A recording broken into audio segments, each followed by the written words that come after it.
Hey everybody, Stacking Pennies time. Breaking down some Watkins Glen. Another top 10 for the fellas. Lot of playoff cars had some trouble. We're going to break that down. Just get right into it. This is Stacking Pennies. Let's go.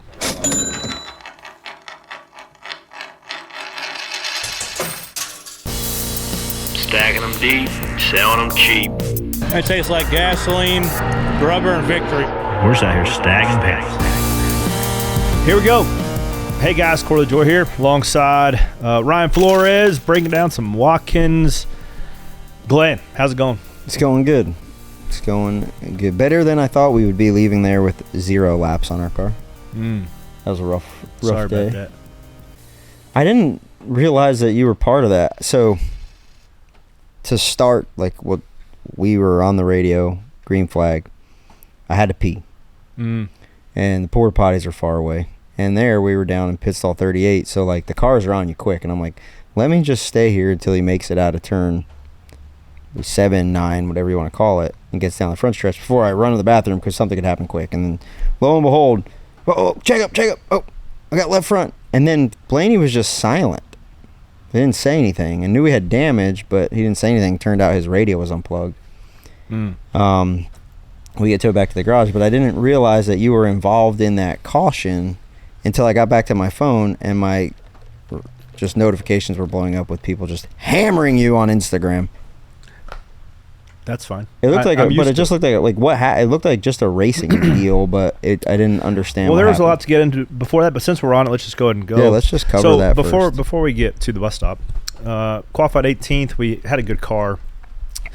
I missed it on my first lap in qualifying through the bus stop. I got in there hot. I almost missed it like SVG did, like on the last lap. You hit the second curb too fast and you lose the rear and you give up. If you bobble at Watkins Glen, you're going so fast and you give up a half second like that. So I thought I had a lap going good enough to make the final round and missed the bus stop there. Then we rebounded for a second lap, 18th. Let's go ahead and start the day from there. So I'm looking around, and we're right in smack in the middle. I'm looking, and there's like yellow spoilers right in front of me. In the mirror, I'm like right in the playoff car, the 5, the 20.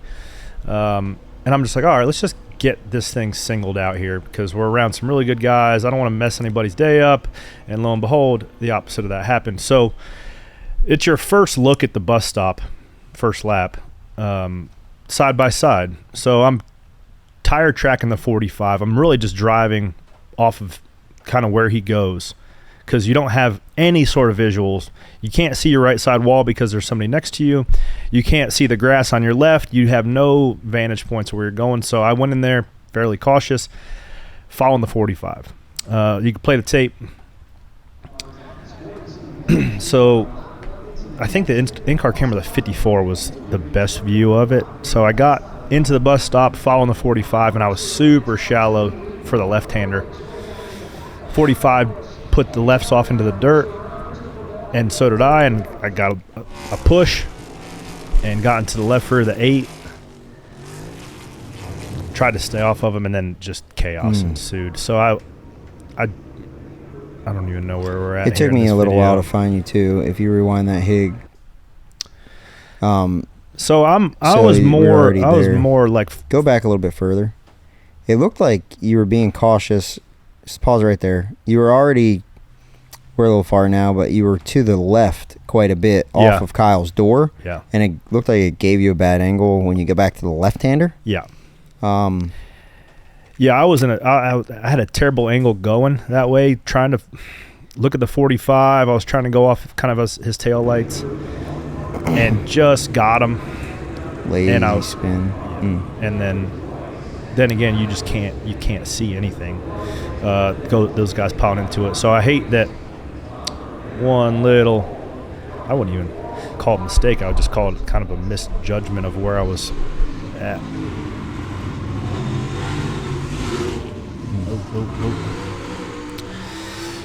So I was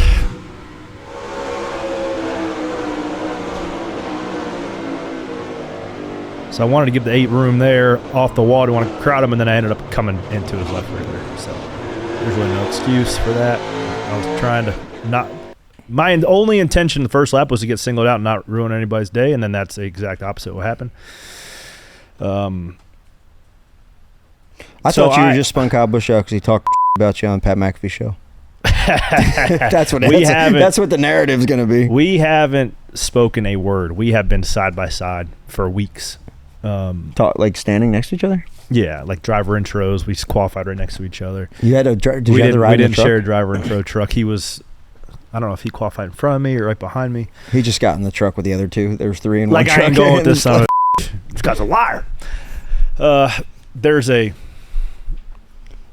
magnet for the 7 and the 8 car, unfortunately, and he's had the short end of the stick, so I'm just waiting on payback, which is probably due my way, and I hate that it affected so many guys. I believe the 11, he had a couple different instances that day, but the 12 is what perpetuated your story. There was a lot of stuff that kind of led over the course of the weekend. Do we even want to touch on Connor Zilisch with an absolute clinic on Saturday?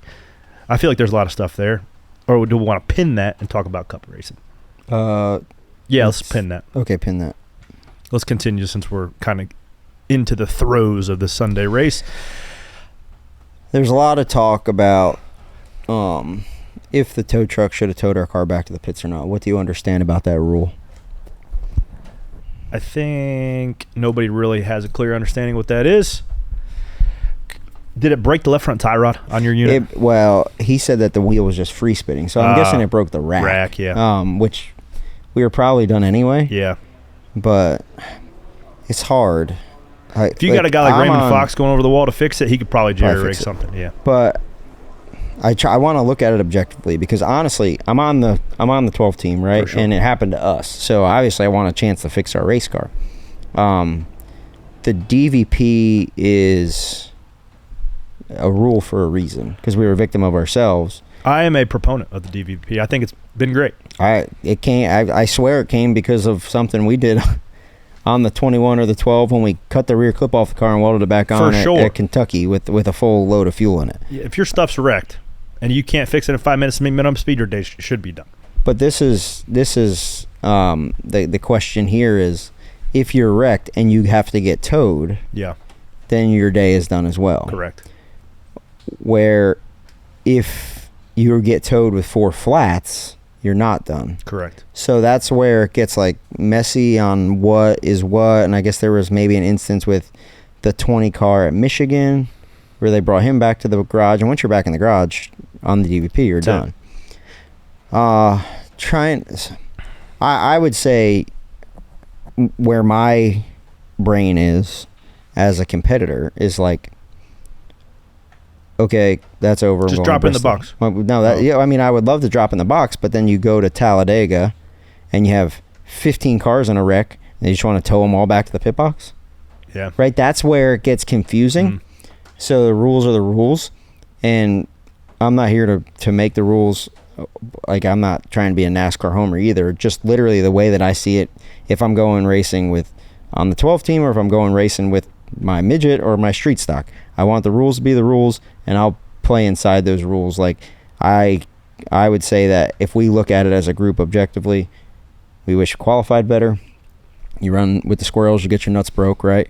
So I just look forward to Bristol and going there and executing a day there, right? And, you guys are still what, plus 20 something? Plus 20 something. We haven't had the last 2 years though at Bristol. We have not gained any points. We got wrecked 2 years ago, and last year we were just not very good. We've lost power steering here before, so this is a place. And then last year we were one of the first. Their last race here, we were one of the first ones to blow right front.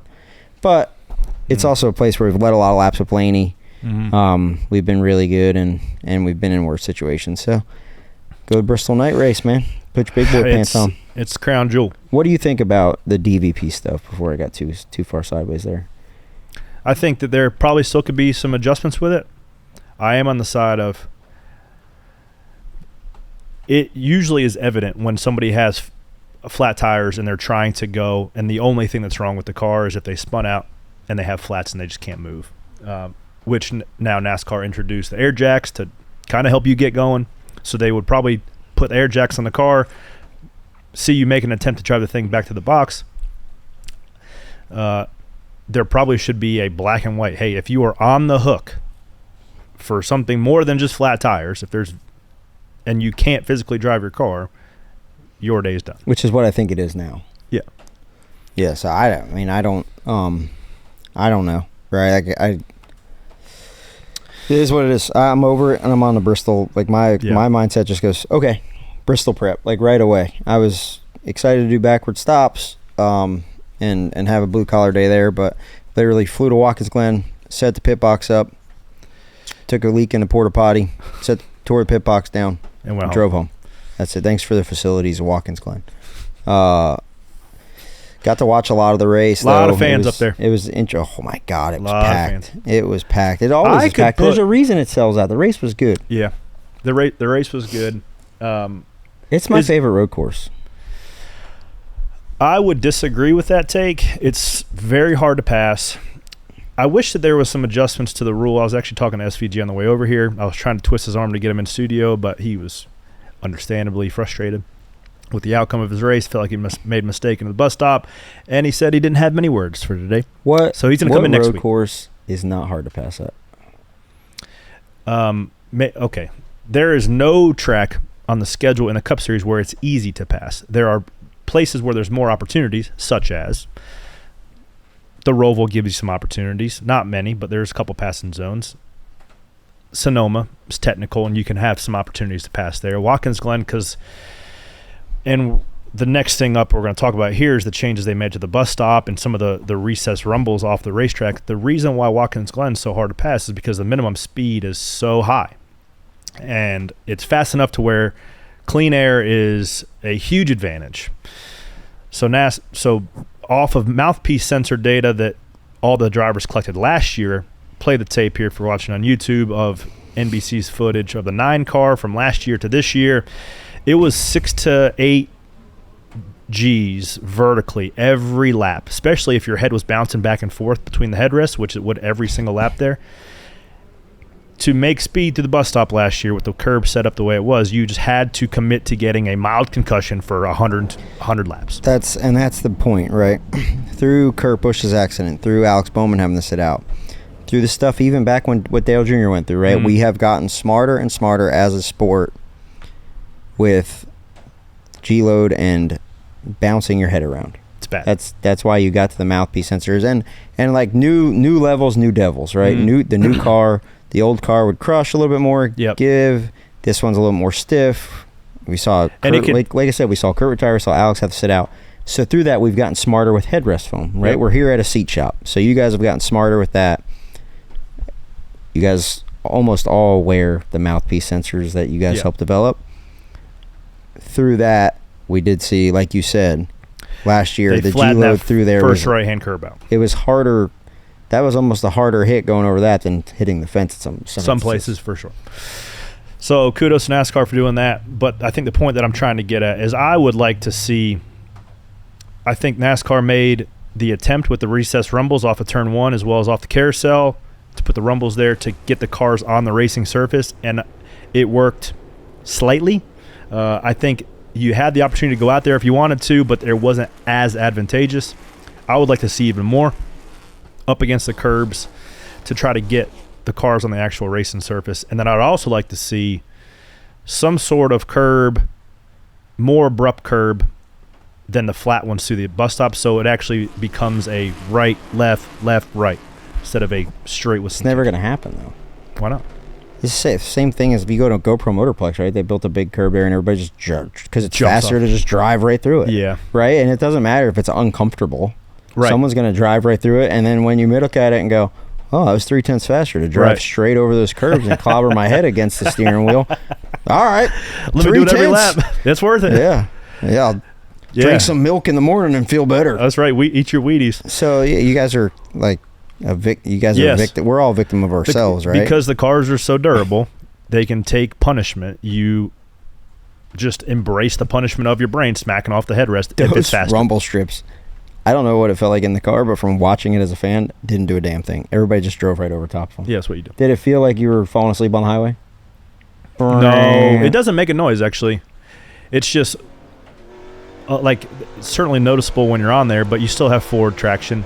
It's just It knocked like 30% of grip out from Really? what you'd have. Yeah. I saw some guys were like way out past them. I think it might have been a push, maybe slightly advantageous, but I don't think you want to do it every lap. No. I mean, if you really want track limits, then you just put grass there. But there's not grass there for a reason because of the wrecks. So I don't think you're ever going to solve every problem. You're just going to have, like, no matter what you do, it's going to be like, well, we can do this, and then you do that, and then it's like, oh crap, that happened. We need to do this. Yeah, now we got and cars stuck in the sand pit or whatever. So I think it was a plus for the changes that NASCAR did to Watkins Glen this weekend, and it provided a good race. So you have the two separate strategies, right? You have the opportunity of guys taking stage points and kind of foregoing the opportunity to win, where you have guys that are not in the playoffs, such as myself in the 17 and 77, and I think the 14 was the only car in the playoffs that finished in the top 10. He had a lot of dialogue with his crew chief about pit strategy because he's like, I feel like I can win this race, and his crew chief's like, well, we got to get points, and he's like, I get that you want to get points, but like we need to say I can win. But you also put yourself back in the freaking hornet's nest when you take, let's just say, 6th place points in the stage. You flip it, or guys flip you, and then you restart. We saw it at the 45. Take stage points, finish 3rd, 4th, 5th in a stage, and then you restart 27th, and you're stuck.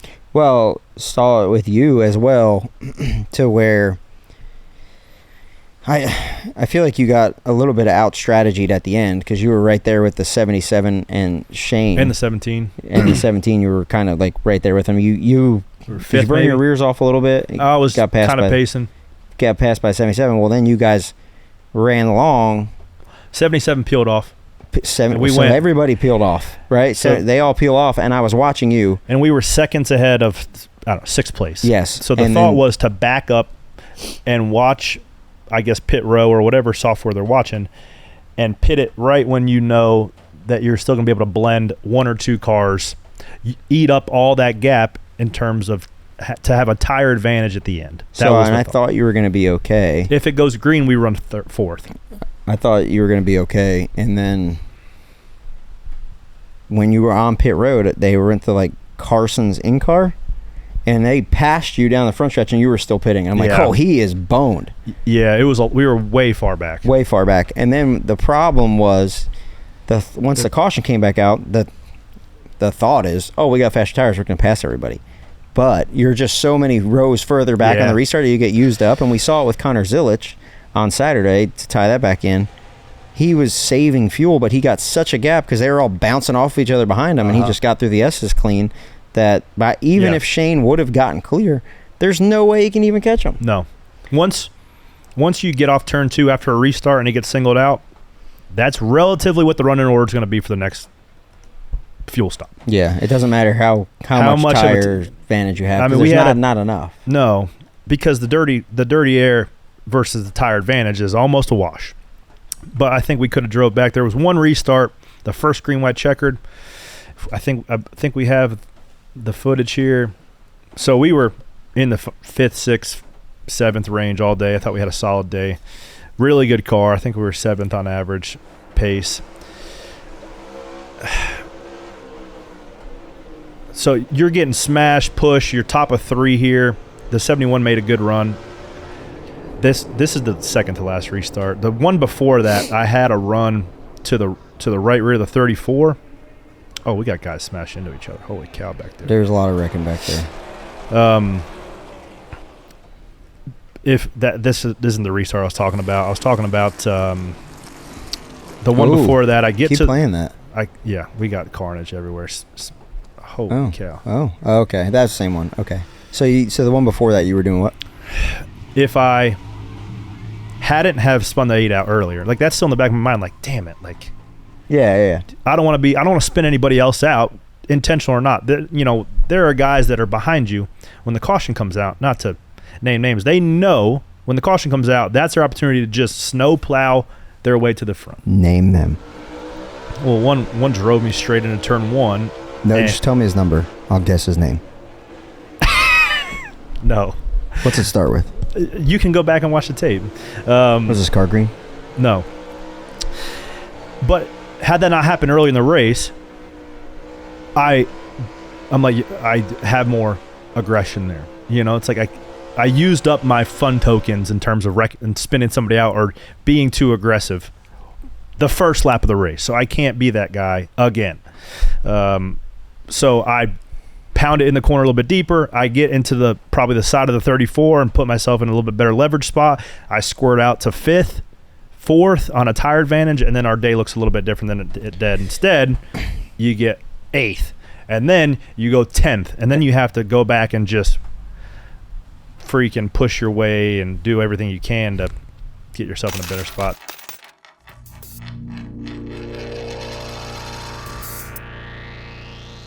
All right, guys, Stacking Pennies is sponsored by BetterHelp. Now, it's always a stressful time, but for me, it's kids going back to school. I got a 2-month-old baby. Life is a bit chaotic. Career's not going as good as I wanted to. Trying to turn all that around, so the fog of disappointment can be real. Sometimes you need to talk to somebody. That's why you need to go check out BetterHelp, because I don't want to go sit in a lobby next to other people. I don't want to know their stuff. They don't want to know my stuff. But BetterHelp wants to know your stuff, and they want to help you through it. Give you a little better perspective. Help out wherever they can. Rediscover your curiosity with BetterHelp. That's BetterHelp.com/stackingpennies for the first month is 10% off. That's BetterHelp, HELP.com/stackingpennies.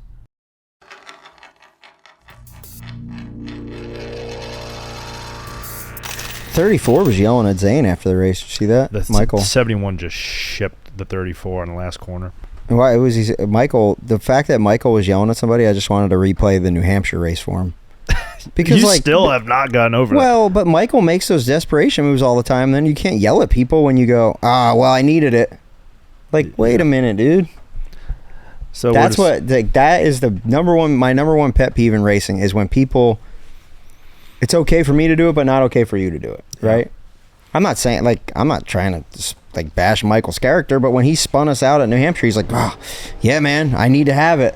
Yeah, and then somebody else. Zane Smith doesn't have a job. Right. Actually, Michael's taking his job next year, and he's like, "You can't do that to me." Wait a minute, dude. I've been watching you do it. Yeah. So I don't like that. It's like I can do it, but you can't. Yeah, if you give it, you expect it. I expect getting run into. Based off of a couple instances this year of spinning some people out. But there are some people that you just anticipate making it 3 wide or 4 wide or 5 wide without any regard for where they're going. The 19 he is over it. He is ready to retire. He said it. He's like, I just get run into. But he is like 1,000% old school etiquette. Yeah, and it's over. Yeah, I know. Like do as I say, not as I do type thing. But my brain doesn't go to going 5 wide and not trying to make the corner, even though I spun out on accident with 8 twice now. But there are guys that just fill asphalt, and it's hard to do that.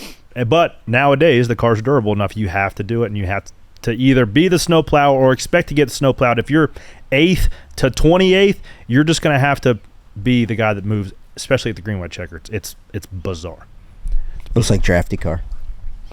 It looks like that. You just smash by each other. But I saw it to that point. Like, it's so basic and simple. Drafty Car. There are a lot of similarities to a green white checker. Yeah, the commonality is smash. Yeah, fill smash. Hope when they see him wrecking, just keep your foot in it. Hope that when somebody runs into you or the energy goes through your car, you don't have somebody else out, not you. Yeah, and you don't have the little red bar that says wreck, and then your day's done. Yes. One guy that had the red bar a couple times is Denny Hamlin. Oh my goodness, tough day for the 11 group. They ended up making something out of it. Jeff Burton kind of hammered him on the broadcast. What did he say? Something like that's just he's just desperate. That's a bad spot for the 6 and the 11 to be. The 11's off. I don't think the 5 knew even the 11 was out there, but he's in the leverage spot, so he's just taking what's there. The 6 was in the thick of it all day. But there was a lot of cautions that Brad was kind of a part of. That's not Brad's fault there. That's He's not just Brad's in the middle fault of it. there. No. I don't know whose fault. Like that's the thing. It's like there's no. if you're on the highway, Denny's getting the ticket there. Yeah. Right, your 3 lane. They were 3 wide. But didn't Denny know was technically further ahead than the 6 and the 5, just in the worst spot that you can be. Yeah. Now, he wasn't clear though. He was not clear, and the track was super dirty up there. The tire had a lot of fall off, a lot of marbles, and just like we saw at Bristol, the lane started getting really narrow over the course of those long runs. I thought the tire was great. We didn't see near as much. It was durable. Yeah, it was more it didn't durable fall than off you like thought. Yeah, like once what the guys that won 2-stop it? They 2-stop it or 3-stop it? I think they 2-stopped it. Yeah. Which, there was talks of we're not going to have enough tires. Which no, like I think that Drew Blickensderfer did a good job maybe on Inside the Race last week, where he explained when you go to a test, the track is green. When the track is green, it is faster. When your initial laps on the track, you're going faster, and then since the track doesn't have rubber on it, you're also falling off more because it's grinding the tires more. So your delta, your difference between fast and slow, if it's 5 seconds at a test, it's probably half that, in the middle of that. Yeah. When you go back for the race, because you're not quite as fast at the front side of the run, and you're not quite as slow on the back side of the run. Yep. So and then you add in Watkins Glen, like we said, it's hard to pass, and then it's time over distance. If you're trying to pass somebody, you're slowing down. The guy that's in front of you is going faster. Then by the time you get clear of him, he's 6 seconds ahead, and you're not going to close that gap. Yep. But I do think the race was good. A last lap pass for the win. A lot of drama all day. It wasn't like a caution. It wasn't like every 5 laps there's a caution. What the heck are we doing? I hit the damn kill switch again. How? I don't know.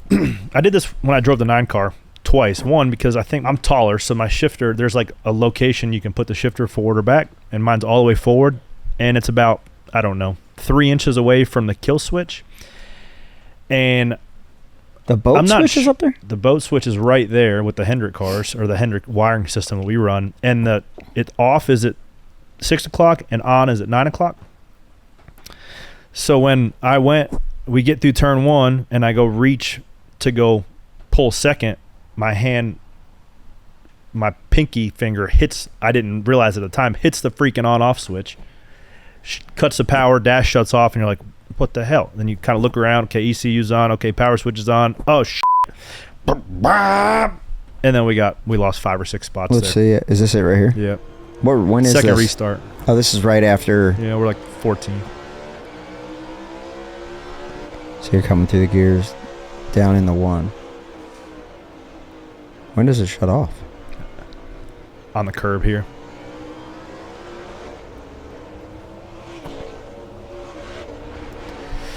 Oh, that's pretty fast fix.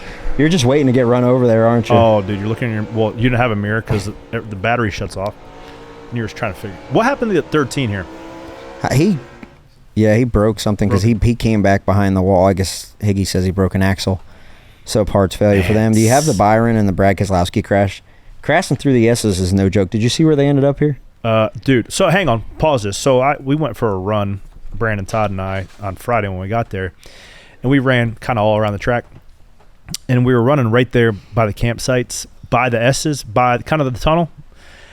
And I was looking at the wall and the fence, and I'm like, dude, if a car freaking goes up here, it's wiping out like a row of campers, dude.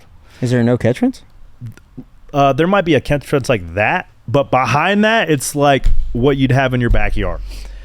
And the Armco seems like it's only 3 feet tall. So this, when I saw that on the big screen, I'm like, holy cow. That's bizarre. Let's watch it. So here we are. This is what S are we in? So Joey gets tight. Gets the 6. Joey got tight. Gets in the left rear of the 6. Oh. 24, nowhere to go. That is okay. Fence like that's in your backyard, dude. Yes, that is. Oh, damn! Right in the window, splitter right bar. In the quarter window too. Oh my goodness. So we see that with full fender cars every now and then.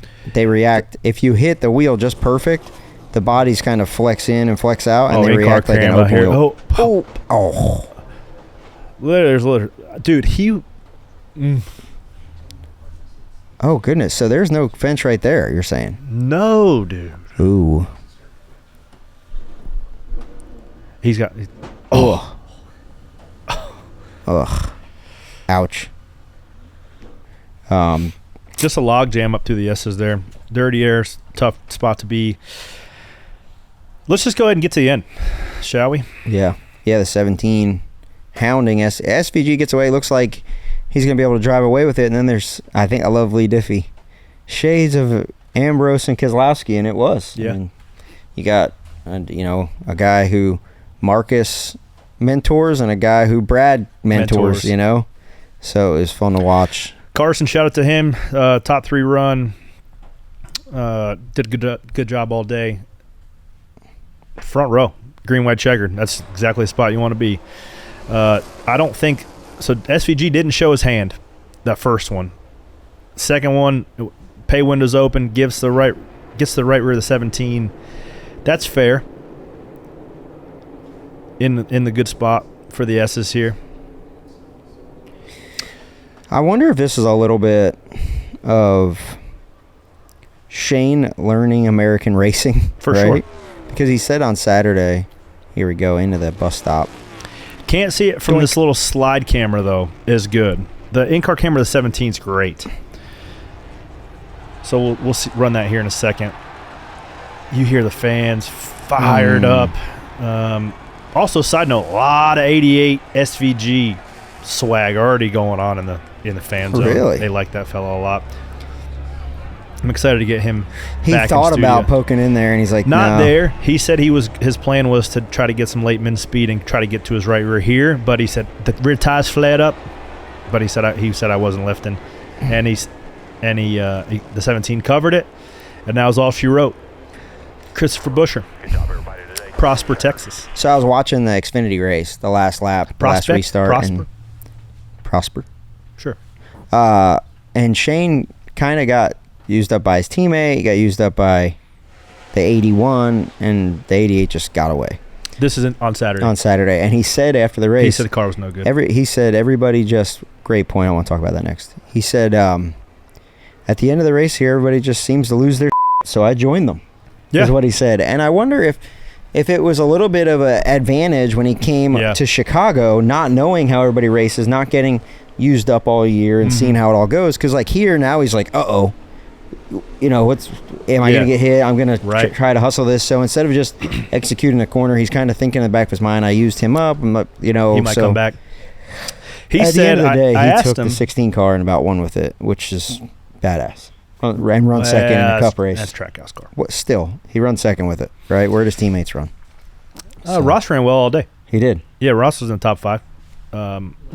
He led I understand he led the most laps, but to execute a Cup level race like the way he did, for sure, great job. He is a world class road course racer. It's not surprising to me.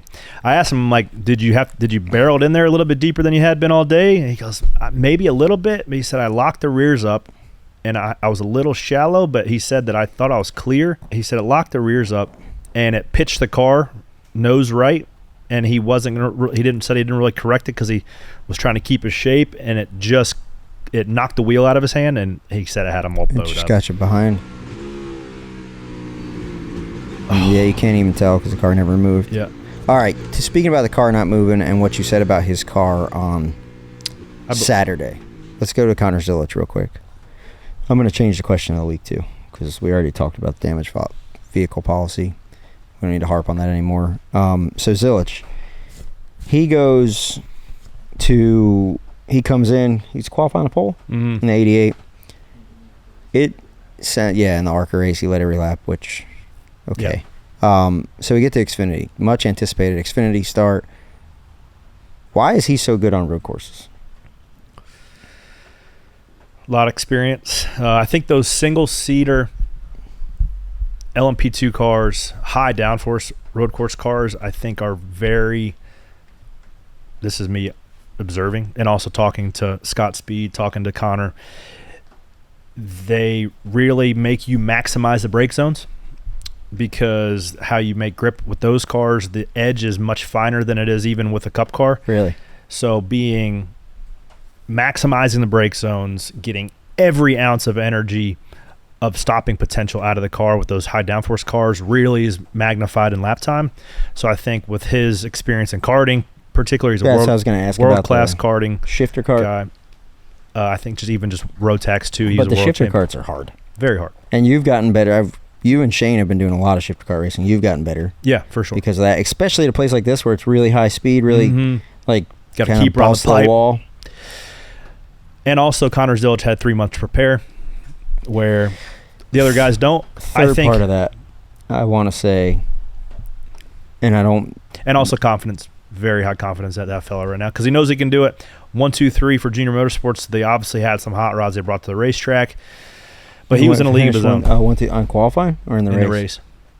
88, the 1 and the 7, I believe, were 1, 2, 3. Where'd SVG finish? 5th. He got chipped at the end. Mm-hmm. So I would say that that's the next level deeper. You said before Shane's car wasn't very good. It was apparent, like they were like, he just passed SVG, and I'm like, I think that the Junior Motorsports cars. Rubbish was may or not have been the word that he used. I think that the Junior Motorsports cars were better road course cars than that. So were better road course cars than the College cars. The College cars did not seem to have much pace. I think that AJ and SVG are out punting their coverage compared to what the College cars could have been. So I don't really know. I just wanted to know a little bit about Zilisch. Is he this fast on ovals when we get there? I think he gets there. I think he's a dude. Yeah, he seems like he's really good. It's a lot of it seems like when he first came in there was Red Bull fella now. Red Bull guy. He said they signed him this week, gave him a helmet, wins ARCA, dominates ARCA race. It wasn't even a race. It looked like it's just a test session. Shout out Steve-O. And then wins the Xfinity race.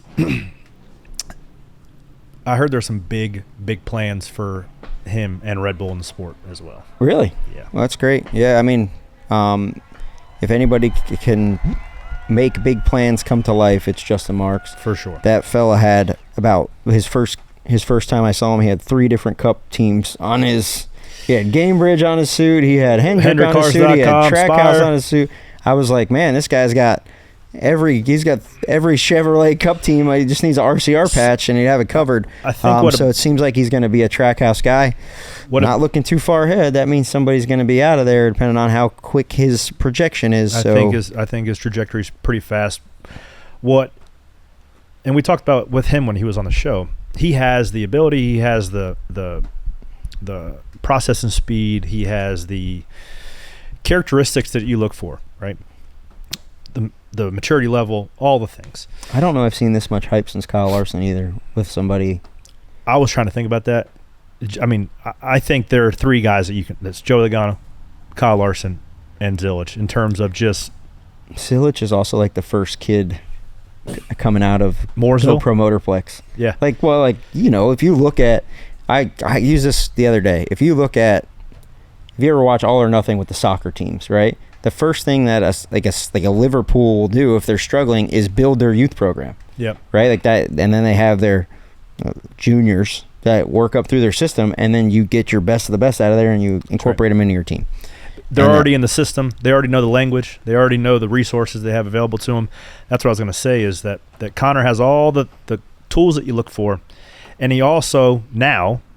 Working with Joshua Scott Speed in the Trackhouse group, he's staying with those guys and their debriefs on Sundays. Like, he's going to be in the system, knowing the language, and his learning curve is going to be way less steep to get to Sunday because he's already going to be prepared. Sunday is very hard. Do I anticipate him winning every race when he gets to Sunday? Probably not. But I think that he could come. I think next year, if he runs some Cup races, I think he could be a top 10 guy right off the bat. Justin Marks ahead of his time with building a go-kart track and then taking the kids that run good there and to his Cup car. Dude, look at this guy. I don't think that was the intention necessarily, but it has worked out. If it wasn't, he needs to claim it. Be like, I knew what I was doing all along. Hey, imagine if Trackhouse one day is Keelan Harvick and Connor Zilisch and whoever. It's shaping up pretty good. Yep. I just wish he'd put an oval in over there. We're going to put one over here again. Yeah. Field for Fairgrounds. Well, there's a lot of boats and woes, so let's jump into that next. Let's go and jump right into that.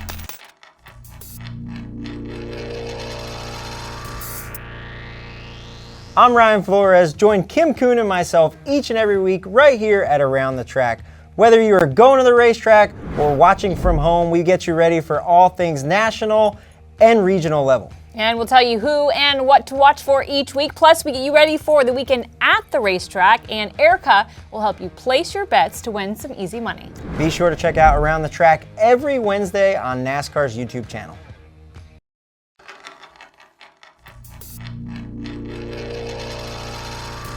And we're back. Several woes this week.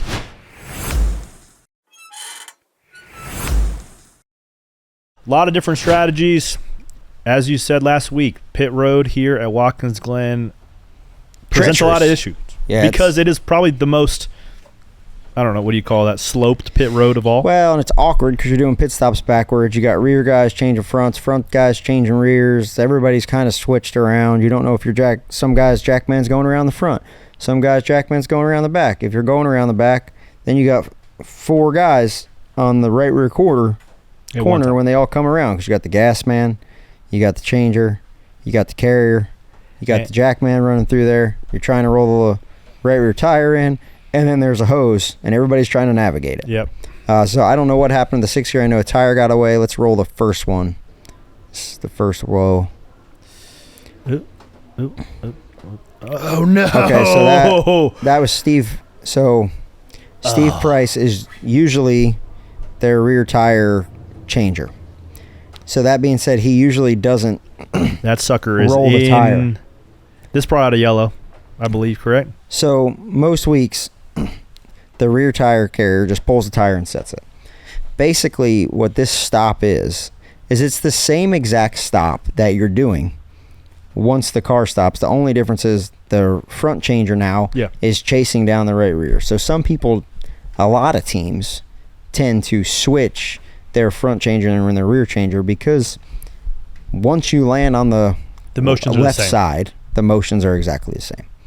Here on the 6th, they decided to keep their changers, the rear changer on the back of the car, the front changer on the front of the car. So Steve Price, Coot Dog, who usually just sets the right rear tire on a normal stop, has to roll what is now the left rear tire back to the wall like you would a normal right front. He does that. It takes a bad set, a bad wobble, and he doesn't He doesn't see it. And sometimes it looked like it was going to get back to the wall, and then it turned again. Yeah, and it got away, and it rolled out on the pit road, and that's a penalty. And and it brought a yellow out during a cycle. They don't like that either. Nope. No, I thought you were going to hit it. We were watching. I was going to. I was looking at my lights, and Sparks was like, tire. I'm like, oh. Yeah. Yeah, they leave it out there, like he said, till it cycles. But I knew where it was on pit road. Everybody's kind of watching other cars leaving, and you couldn't really see it. There was a couple guys that got to it and right away. Yeah. Missed it. But the next one on this list is Larson vehicle interference. There's a lot to unpack here. First and foremost, I'm happy they called this. There's a couple reasons why it got called, and then there's other reasons why it doesn't get called. If you look here, their tire carrier, Scott Riddle, is right now it's frozen. Scott Riddle is standing there with the tire. This is the most important part. Whoa. So the boxes at Watkins Glen are very wide from the wall to the outside line of pit road, but they're very short from front line to back line. Mm. So it's very hard to get in there. It's very hard to make it across the box. That's why we saw Haji. Like a can of tuna fish. Yes. That's why we saw Haji get hit. They saw one of the tire carriers get hit on Xfinity Day. It's a place where it's pretty easy to get hit at. Obviously, on Kyle's car, he's for this instance, he's trying to get in his pit box. Those guys are pitting on the right side. They're doing nothing wrong, but when you run the tape, he is very close. Under the box, so that line is you can't put for your the right side over. And the box is for the camera on the left side. He is well under that. Yep. The reason it's a penalty, though, if those guys are on the inside, the right side of the car, the other side of the car, and he doesn't hit Scott Riddle, he hits Scott here. Doink, so it impedes their pit stop. Yep. If they're on the other side of the car and he cuts through and doesn't touch them, it's not an interference penalty. Yep. So a lot of the fans are going to ask, well, you have to be on the outside of that line. You're going to see it again, and you're going to see this time and time again, and it happens over and over again where cars run over that line. It's not a penalty to run over that line. What if, so let's just say, it's a penalty to run over that line and impede their pit stop. So if it slows the other team down, right, that's when you call interference. So riddle me this. Pun intended. Scott riddle me this. He was a absolute dog of an Elon quarterback too. You ever thrown a football with him? No, It's got the freaking zip on it, dude. I would take him at QB for the Panthers over what we got right now. Tire carrier for the 43. Yes. I mean, I'd take anybody over what we got right now. But I digress. So we go to Bristol this week, hypothetical situation. How I understand the rule is, let's just say the 12 cars pitted behind us. And you change the right front and you're up and your carrier both are like at the right front headlight.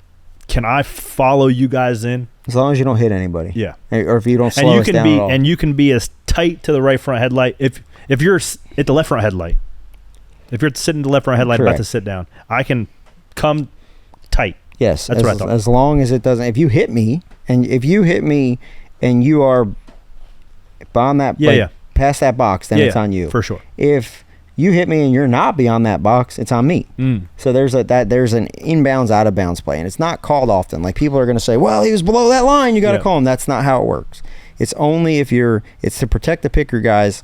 So that way you go, it was I think it came up 2 years ago at Charlotte. Denny Hamlin drove over Joey Logano's front changer. And there was kind of no rule there. And they came up with this rule to be like, hey, places like Charlotte, Atlanta. Have you ever got your heels clipped? Watkins, a ton. Jamie McMurray and Kevin Harvick used to do it all the time. Yeah, Harvick would just drive over your legs. Not like he would. I'm going back. I'm backtracking. He would like clip your heels. And with the old car, like the splitter would kind of take your tire. It would just kind of push your foot out of the way. But everybody's pretty good about it. In that instance, like, it's just a perfect storm. I'm happy they called it. That's what it's there for. You don't see it called often, and they kind of are reluctant to call it. Yeah. But that if there ever is an instant that's going to get called, that was interference for sure. The other thing we saw a bunch of woes.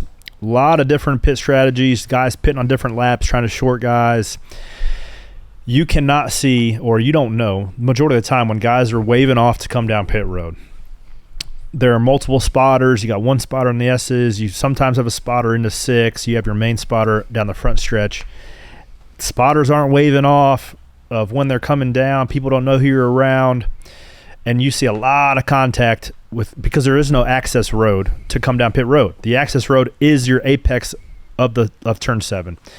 So here we have new tires on, and we're trying to make some hay to try to catch now probably the 4th, 5th, 6th guys. I think I'm 7th here on new tires. I want to stay as far away from the 8 cars as I can. The 21's apparently coming, I think. Haven't heard. Oh, yeah, he's coming.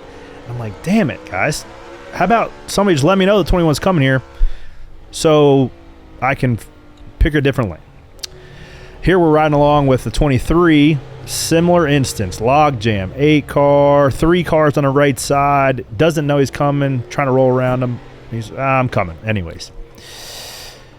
Well, that right there with the 3 car getting past coming to pit road, that reminds me of like boxing. Protect yourself at all times. Yeah. Right? If you slow down because you're coming to pit road, that doesn't mean people get in line behind you. Yeah, true. Right? We're still racing until we get the pit road speed. Yeah. So the 23 did a great job. You see the 5 car at Homestead last year trying to hustle in there and knocks the barrels down because there's time to be made there. It's way easier to pass somebody getting down on pit road than it is, or on pit road than it is on the racetrack. Yeah, so the 20, this one started a little bit further back than where we watched it. The 20 tries to squeeze his way up in front of the 3. Yep. And 3 wasn't having it. The 3 just he did it. He used them up like 2 or 3 different times, and the 20 3 did? just spun him out. Yeah, I don't know if the 20 was coming to pit road there too. I don't think so. He was trying to merge over through the short chute there. Yeah, and he kind of just doink, drafty car'd his way up in there, and then the 3 kind of hit him, and then the 20 kind of plugged the bottom, and the 3 was finally like, all right, dude. Enough is enough. So the 20 was pitting. He clogged the bottom, and the 3 said, oh, you're definitely pitting now because your tires are flat spotted. Dogs of the week. We'll get into the 17 team. Them guys are out of the playoffs. There's been a lot of turnover on that pit crew this year. But let's just name them real quick. Crew Chief Scott Graves, front tire changer. Dog. Jacob Prawl, rear tire changer. Jacob with a K. Jacob with a K. Dog. Travis Judes. Jaquan Bailey is the carrier. Gas man. Bailey Walker, he's been around a long time. He's their veteran. And Nicholas Patterson is their jack man. We had to give him a ride to the track on our airplane because he was a little late to his airplane this week. Oh, really? Glad he made it because he'd have missed them pictures. He won the race. So, man, shout out to those guys. It's hard to win at this level. It's tough when you miss the playoffs. It's easy to just cash your chips in and watch the playoff guys run away with all the glory, but to keep grinding and to win races, Roush has built their program back. I mean, I started at Roush 18 years ago, and to watch how great that place was then, and then to see it falter and to see what it became, and then them picking Brad up and winning races. Chris Buescher's grossly underrated. But he also he's a guy that can win any week, but he also is like not in the Denny Hamlin type talks, so he's there's 5 or 6 elite guys. Yes. And then there are 10 can win any week guys. He's on I think that Chris Buescher is on the cusp of being an elite guy, right? I think he can be that, and it's if you win multiple times a year, you are an elite guy. Yeah, and he had Darlington won. It was going to be a scrappy race with him in the 45, and then he lost the closest race in NASCAR history. Yep. So there's a couple. There's a couple things Chris that if they sway his way, right? Could have had 2 3-win seasons back to back. Yeah, and if it sways his way, he's your points leader right now. Which right now the guy's points leader is the 20 car, and right behind him's the two. The two. So the 99's up there as well. Some people might be surprised about the 2, but I'm not, because I've won championships with both Brian Wilson, his crew chief, and Austin. On the Xfinity Series, and won 1 year driver and owners. The next year we just won the owners. They can execute down the stretch. Austin Cindric is a high IQ race car driver, right? His dad, his family, he comes from a pedigree of people that have run race teams on different levels, IMSA, IndyCar. What he lacks in raw speed each week, they make up in understanding the race, understanding the situations, and you saw it at Atlanta. He worked well with Blaney, finished second a stage, won a stage, ended up finishing well there. This week they executed well, and they put themselves in a really good points position going to Bristol. If you look at the next round, Kansas, a place, like we said, the 2 car hasn't had a ton of raw speed at mile and a halfs. But then you look at Talladega and the Roval, it's shaping up pretty nicely for a team that, they don't have a ton of playoff points in the bank, but like I said, they're a team that can execute, and it's impressive, but it's not surprising to me that they... It is surprising to me to see the 4 that are on the outside looking in going to Bristol. I'm not surprised about the 19. The 21, I'm not surprised. The 19, man, it just seems like he's over it. Dude, there's no better way to put it. I don't disagree. Yeah, it seems like the 11 is a shocker to me, but man, I heard it yesterday from some people. I don't know, maybe he's distracted with the charter deal. I'm like, I knew it was coming. Oh, it's coming. I knew it was coming. But yeah, I don't know. He's going to his best track. He's won the last 2 races at Bristol. We'll see what happens this week. He's only 6 out, I believe. Who's the other one that's out right now? Keselowski. The 11, the 6, the 19, and the 21 on the outside looking in, going to Bristol. Keselowski can win Bristol too, dude. Yeah. I've won at Bristol with Keselowski. He's won a lot of races there. He's got a lot of speed there. Hopefully TJ got his cool shirt charged and he's ready to go. Why you gotta do that? Because he's just been throwing so much shade. I can't let it go now. I got to double down on the cool shirt. Chase Briscoe gained a lot of points this week as well. He'll be going there. He got all of SHR behind him. So there's a lot new. There's a lot to unpack. Bristol night race is going to be electric. We'll cover that in spare change this week.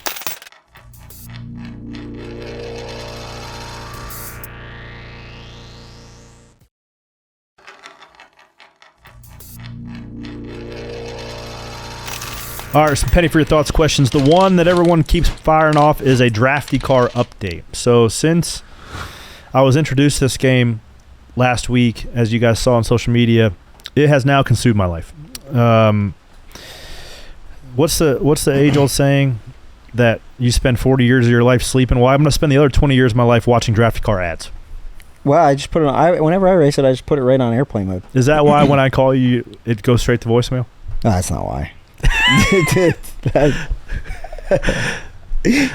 So that is you pulled in a bus stop this weekend. No, I'm just kidding. You'll get over it. So that's a pro tip. If you want to shut your life off completely and have nobody or any sort of, you want nobody to call you, you want to engage in real world absolutely nothing, you put your phone into airplane mode and you just play Drafty Car until your little heart's content. But the problem is your heart's never content because you can never get enough. Do you know how many people wrote me messages last week when Sean put up that Instagram video?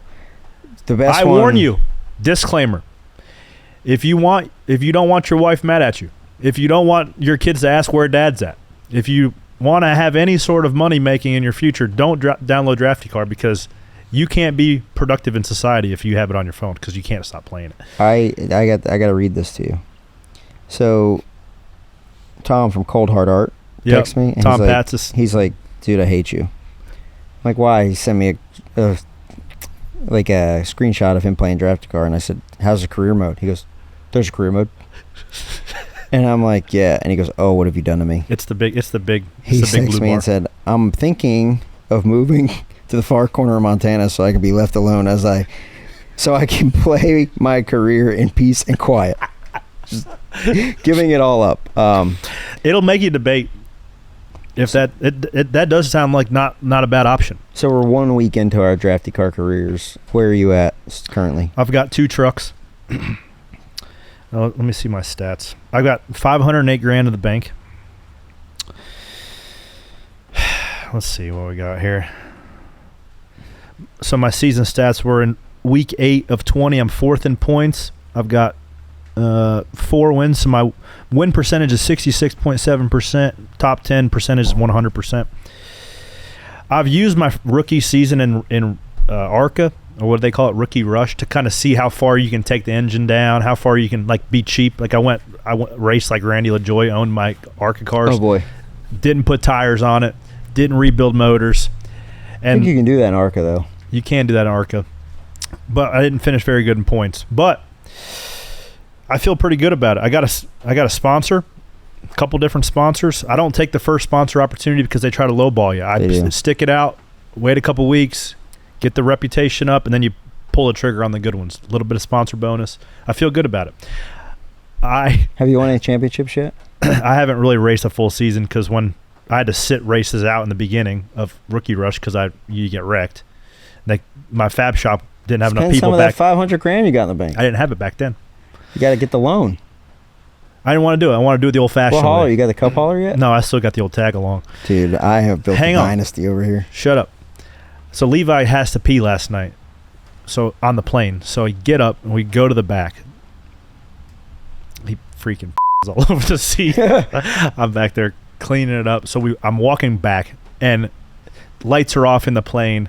And if there's 55 people in the plane, I shit not. 25 of them, or half of them, are playing Drafty Car. Yep. And every person I look by, I'm like looking at their points position, see how they're running. I judge people instantly on their abilities. It's a life-changing game. It really is. It's so fun. I got 2 Cup cars, 2 Xfinity cars. I've won ARCA Championship. What's the name of your team? I think it's called FBR. That's what my dad's Mine is Stacking Pennies Motor Gang. Motor Club. Stacking Pennies Motor Club. It was going to be Motor Club, but it's Motor Gang. Gang. I got the DuPont 24 sponsor. Oh, that's pretty sick. The old rainbow sponsor. And then my Cup cars are like the Parker Klingerman spiked. Wow. Cooler. I love how the schemes are just noticeable enough, but not enough to where they're going to get a cease and desist from NASCAR. NASCAR, embrace it. Don't stand in its way. Jeff, line up an interview with the guy that designed this game. I'd love to talk to this fella. Yeah. It has the NASCAR garage hooked and way less productive. Dew Point. That's not even DuPont, Dew Point. And I don't know what It says spiked something. I don't know what it is, but yeah, it's fun stuff, man. Shout out Parker. His release made me tear up. Retiring from full-time racing. Yeah, so speaking of that, I made a pact to myself yesterday on the airplane that I am going, once I win a cup championship in Drafty Car, it's gone off my phone forever. I feel like that's where I'm at too. Yeah, it's got to go. And it's going to be this week. I'm going to just hammer down. It's made I do it when I get in the ice tub. Yeah. I do it in there so it takes my mind off of being so cold. And I literally rallied it on the plane until I fell asleep and drooled on my phone this past week. Had a lot of time in the Drafty Car, getting wrecked on the first lap. I love it, but I've got to draw the line. Gonna have to go to Drafty Car. You have to draw, because the line, the field goal post keeps moving. Because when you win one championship, I think you're gonna want to be Jimmy Johnson in Drafty Car and go for 7. Nope, walking away and be Carl Edwards. That's right. You can find me doing jiu-jitsu at my farm in Missouri.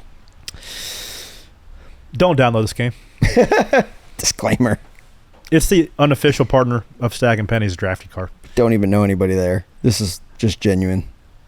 I have one game on my phone, and it's that. That's it. You got any penny stackers?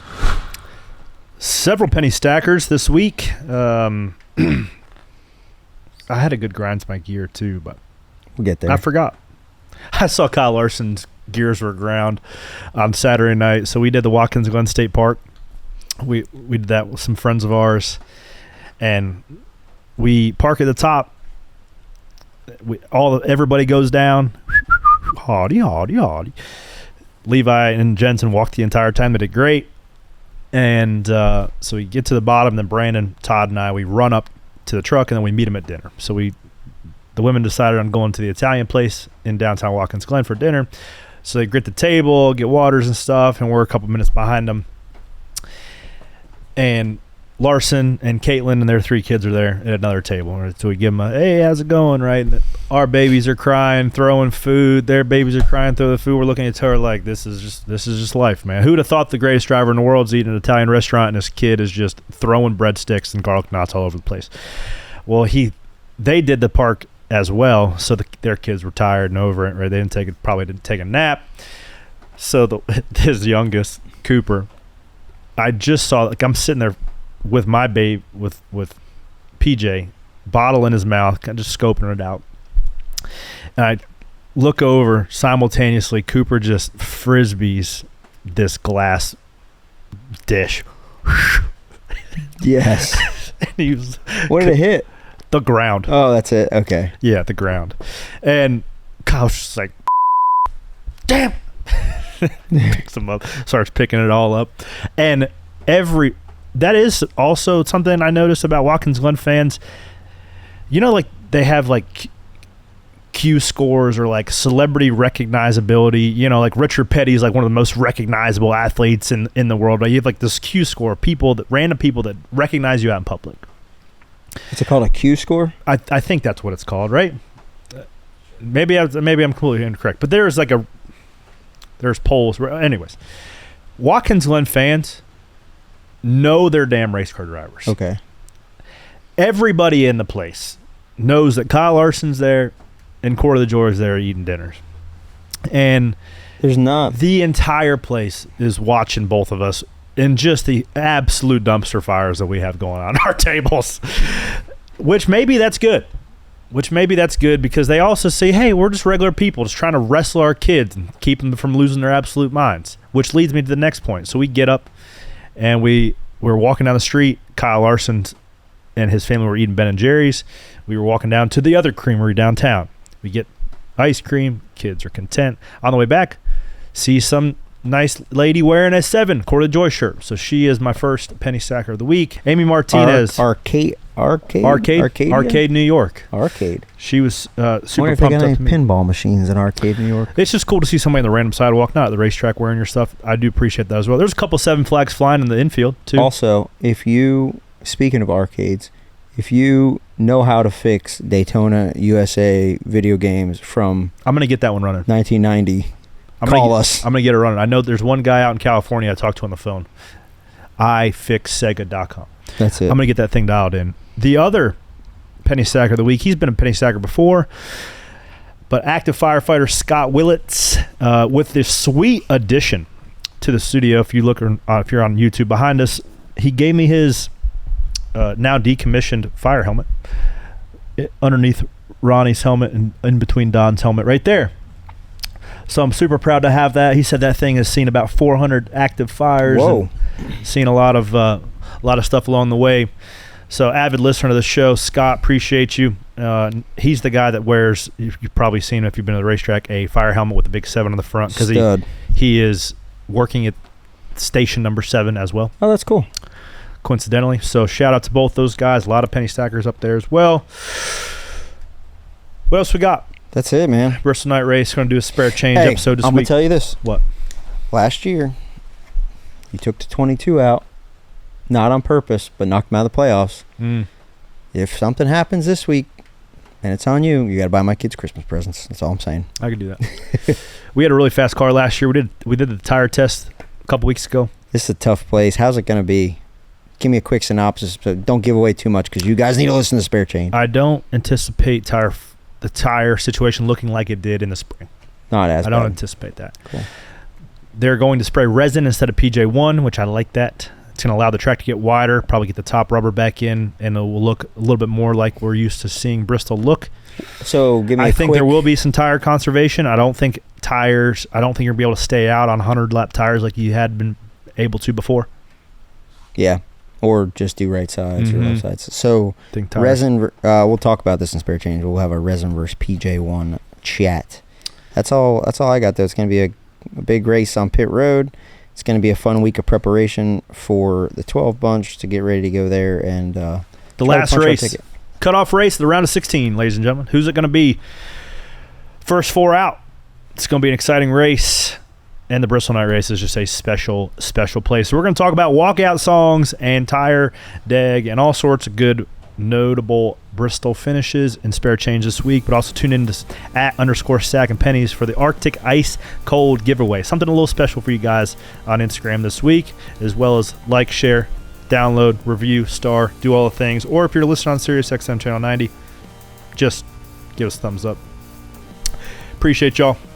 And see if we can't get another top 10 this weekend. Headed to the last great Coliseum. So keep stacking pennies, guys. Appreciate y'all for listening. Have a great week. Goodbye.